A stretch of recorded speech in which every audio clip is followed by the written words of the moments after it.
नमस्कार दोस्तों। आज आपके सामने सुंदरम स्पीक्स हितेश मिश्र द्वारा लिखित पुस्तक के नए अध्याय के साथ उपस्थित हूँ। आइए दोस्तों, इसको बड़े ध्यान से सुनते हैं। समय का उद्देश्य, द पर्पस ऑफ टाइम। मानवीय समझ समयबद्ध है, आत्मा का बोध कालातीत है, शरीर और मन समयबद्ध है, आत्मा कालातीत है, पैसा समयबद्ध है, प्रचुरता कालातीत है, ज्ञान समयबद्ध है, बुद्धि कालातीत है, भौतिक संसार समयबद्ध है, आत्मा संसार कालातीत है, परिप्रेक्ष्य समयबद्ध है, सत्य कालातीत है। आप यहाँ कालातीत ज्ञान को जीने के लिए हैं। समयबद्ध विश्व।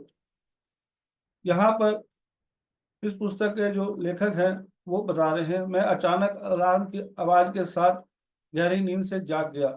सुबह के 3:45 बज रहे थे। मैंने अपना मुंह धोया और ध्यान करने बैठ गया। इस गहरी खामोशी की लहरों में आज एक चीज थी जो मुझे रुकने नहीं दे रही थी। मेरी सांसों के साथ ये क्या था? मेरे छोटे से अलार्म से टिक टिक की यह लगातार आवाज। घड़ी मेरी मेज पर रखी हुई है। सबसे पहले मैंने अपने अभ्यास पर ध्यान देने और उस पर ध्यान केंद्रित करने की कोशिश की, क्योंकि इस तरह मुझे खुद को याद दिलाना चाहिए कि मैं दूसरों से क्या कहता हूँ। सारी कृपा भीतर से आती है। एक ध्यानी ट्रैफिक लाइट के बीच बीच में ध्यान कर सकता है और वाहनों के हॉर्न से उसे छुआ नहीं जा सकता। लेकिन इस बार मैंने बुरी तरह हार मान ली। मैं ज्यादा देर तक रुक नहीं पाया और उदास चेहरे के साथ अपनी आंखें खोल दी। मैंने उस कवर शीट को फेंक दिया जो मुझे अपनी गर्मी के में पकड़े हुए था और घड़ी बंद करने के लिए बढ़ी। आखिरकार मुझे शांति मिल गई। मैंने मन ही मन बुदबुदाया, मुझे क्या पता था कि यह घटना पुरुषों को हमारी आज की बातचीत के विषय में ले जाएगी। सुंदरम ने कहा, मैं समय के बंधनों से मुक्त हूँ। मुझसे मिलने के लिए आपको समय से परे जाना होगा। मेरे चेहरे पर एक मुस्कान आ गई, क्योंकि मैं यह समझने के लिए तैयार था कि यह क्या साझा करना चाहता है। मुझसे मिलने की लिए तुम्हें समय से आगे बढ़ना होगा। आप कहते हैं कि समय ठीक हो जाता है, इसमें कोई संदेह नहीं है। हाँ, केवल तभी जब आप मानव मस्तिष्क के आकाश से देखते हैं। आप इसे महसूस करते हैं, क्योंकि आपको यह एहसास ही नहीं होता क्या ऐसी कोई चीज है जिसका समय से परे अस्तित्व है। यह आपके जीवन के चरणों को अतीत, वर्तमान और भविष्य में विभाजित करता है। उपचार समय का कार्य नहीं है, क्योंकि यह विभाजित करता है। उपचार कालातीत का कार्य है, क्योंकि यह एकजुट करता है। कालातीत होने का अर्थ है अभी में रहो। जैसे ही आप कालातीत स्थान में प्रवेश करते हैं, सभी अतीत, वर्तमान और भविष्य पीछे छूट जाते हैं। अपनी चेतना के उस पहलू पर टैप करके उपचार अभूतपूर्व है। समय क्या है? कोई भी चीज जो आपको ध्यान सृष्टि के नश्वर पहलू पर लाती है। यह घड़ी के प्रभाव में है। आपका शरीर, आपके चेतन और अवचेतन मन सभी अलग अलग मात्रा में समय के प्रभाव में है। कुछ चीजें आज नष्ट हो जाएंगी, कुछ एक दशक के बाद, कुछ एक सदी के बाद और कुछ कुछ पुनर्जन्म के बाद। यदि कोई घड़ी टिक टिक नहीं कर रही तो यह आपके लिए महत्वहीन है। इसका मतलब है कि समय को अपने अस्तित्व के लिए गति की आवश्यकता है, चाहे वह धीमी हो या तेज। यदि कोई गति नहीं है तो कोई समय नहीं होगा। तो समय की धीमी या तेज गति पर क्या प्रभाव पड़ता है? यह अंतरिक्ष है। जितनी अधिक जगह समय उतनी ही तेज से चलता है। सोचें कि आपको एक कमरे में बंद कर दिया गया है और आपके पास इसके बाहर जाने की कोई गुंजाइश नहीं है। आपकी आवाजाही जो उस कमरे तक ही सीमित है, आपके स्थान में प्रतिबंध को परिभाषित करती है। अब किसी ऐसे व्यक्ति के बारे में सोचो जो अपने घर तक ही सीमित है, जिसमें 3 शयन कक्ष हैं। घर की सीमाओं के भीतर उनका आवागमन स्वतंत्र है। यह अंतरिक्ष और समय का रसायन शास्त्र है जो अस्तित्व के समग्र कामकाज को प्रभावित करता है। यहाँ तक कि प्रकाश और घनत्व को उपस्थिति भी समय और स्थान से प्रभावित होती है।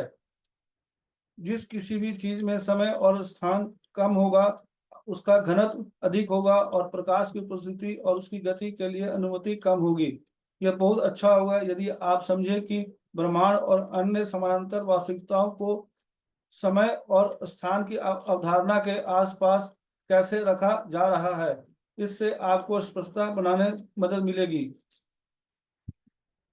आपको समझने में मदद करने के लिए मैं यहाँ आपके लिए इसका उल्लेख कर रहा हूँ। एक आयाम से दूसरे आयाम तक ऊपर की ओर बढ़ता रहता है, घनत्व कम होता जाता है और हर की गति तेज और तेज होती जाती है। यही मुख्य कारण है कि आपके ब्रह्मांड से ऊपर की वास्तविकताओं में समय तेजी से क्यों चलता है। जैसे जैसे अधिक होता है, गति तेज होती है। सीमित वास्तविकताओं से कहीं अधिक प्रकट करने के लिए मानव तल के ऊपर आयामों में समानांतर वास्तविकताओं और कई उतरवाओं की झलक है। उसी काल आयाम आपके नीचे के आयाम सघन है और प्रकाश की उपस्थिति कम है। इन आयामों से परे समय का कोई अस्तित्व नहीं है, क्योंकि सब कुछ शाश्वत है। यह विशाल स्थान है। दूसरी दुनिया या आयामों के प्राणियों का दौरा करते हैं, क्योंकि उन्हें समय और स्थान की वास्तविकता के भीतर अधिक स्वतंत्रता होती है। वे इंसानों की तुलना में बहुत हल्के होते हैं। वे इन प्राणियों के को अक्सर अलौकिक आरोही स्वामी या प्रकाश के प्राणी कहा जाता है। वह आपकी सीमित वास्तविकता से कहीं अधिक प्रकट करने के लिए यहाँ आते हैं। भौतिक शरीर में मानव का गति एक निश्चित समय और स्थान तक सीमित है। आगे एक निश्चित समय के बाद वह इस भौतिक शरीर के साथ नहीं चल सकते। इसका मतलब यह नहीं कि आपके पास नई खोजों पर प्रतिबंध है। आप सीमित समय और स्थान में रह सकते हैं, लेकिन आप सीमित प्राणी नहीं हैं। आपके सूक्ष्म शरीर को सक्रिय करके अनंत संभावनाओं के क्षेत्र का पता लगाया जा सकता है, बशर्ते आप अपनी आवृत्ति को बढ़ाने का प्रयास करें। आपकी आवृत्ति आपका व्यक्तिगत कंपन है। ये ऊर्जा के वे रास्ते हैं जो आपके सीमांत समय और स्थान से परे अनंत क्षेत्र की ओर बढ़ते हैं और एक संभावना की अभिव्यक्ति है के रूप में उसी कंपन को वापस लाते हैं। इस प्रक्रिया में कोई केवल आपका भेजा हुआ कंपन की वापस आएगा।